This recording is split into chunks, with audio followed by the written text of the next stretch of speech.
Hello everyone, it is good to be here.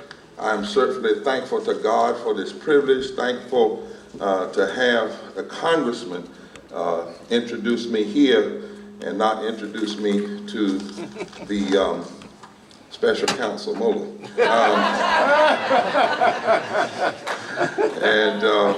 Let me thank God for our dear sister, Mother Woodard, where is she? Mother Howard. And also, our principal, executive director, leader, visionary, Sister Willard. It is so good that you would ask me.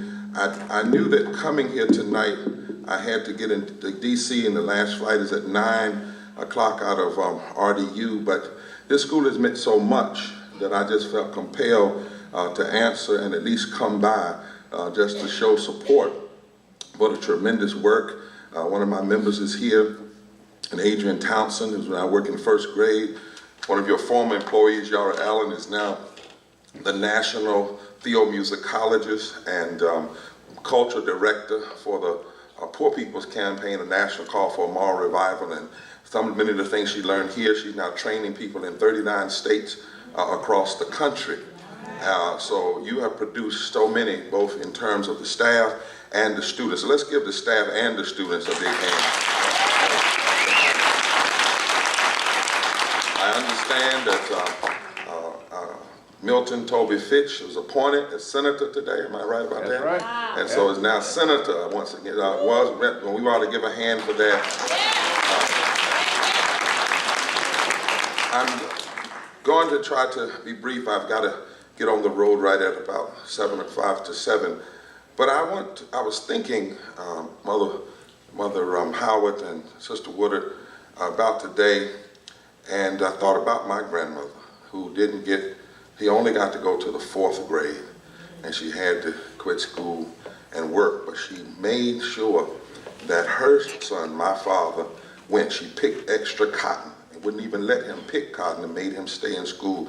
She did double work so that he could go to school and eventually matriculate at Elizabeth City State and St. Augustine, and then go north, out in the Midwest, and earn a couple of master's degrees and work on his doctoral degree. And one day, I was a little frustrated, Congressman Butterfield, about school, and Grandmama said, "Boy, you better go on to that school so they can learn you something." Now, I know that's not grammatically correct, but Grandma had something. She said, "You better go to that school so they can learn you something." And I looked up the word learn, and you know, one of the things when you do word studies, you find out that some words are very complex, and one of them is learning. There are many ways that learning can be described. I found a page that had about 20 different ways. One definition of learning is when one has a change in human disposition or capability that persists over a period of time and is not simply ascribable to the process of growth, then a person has learned something. And the author of that particular piece, From the Conditions of Learning, was really suggesting that you can never say just because people got old, they learned something. Somebody has to learn you something. As my grandmama say. I mean, if you don't believe what I just said, that just getting old doesn't make you learn, check out the current occupant of the White House, and that's Exhibit A for being stuck in your own vacuum and unwilling to eat. You might be old, but it doesn't mean you learned anything. Another author said, learning is the relative permanent change in a person's knowledge or behavior due to experience. When you learn something, it changes you in a way that's evident. Yeah. It creates a permanent, a new way of looking at the world. Right. So when you come to Sally B. Howard and you learn that not only is the United States of America only 5% of the world's population, the United States of America isn't the only America. That's right. I'm always interested in these people that says, we don't want folk coming to America. Well, you're not the only Americans. That's right. That's right. You got South America. They're Americans too. That's right.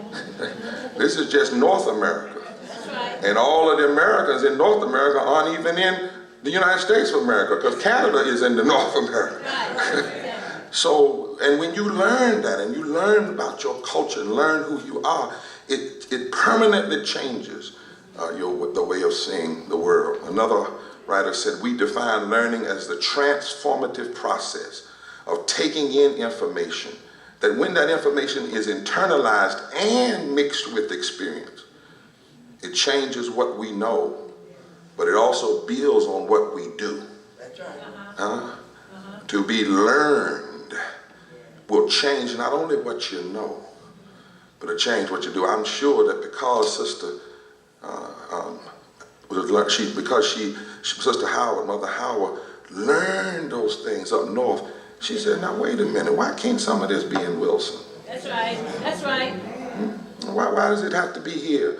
Or when our executive director, your executive director, goes off, Sister Woodard, and she's at these conferences and they're talking about, biotechnology high schools in Seattle, Washington, and biotechnology hospitals, schools, in Atlanta. She says, now, if I mix that with my experience and I've learned and internalized, why can't that be in Wilson? Right, yeah. Right? Learning transforms you.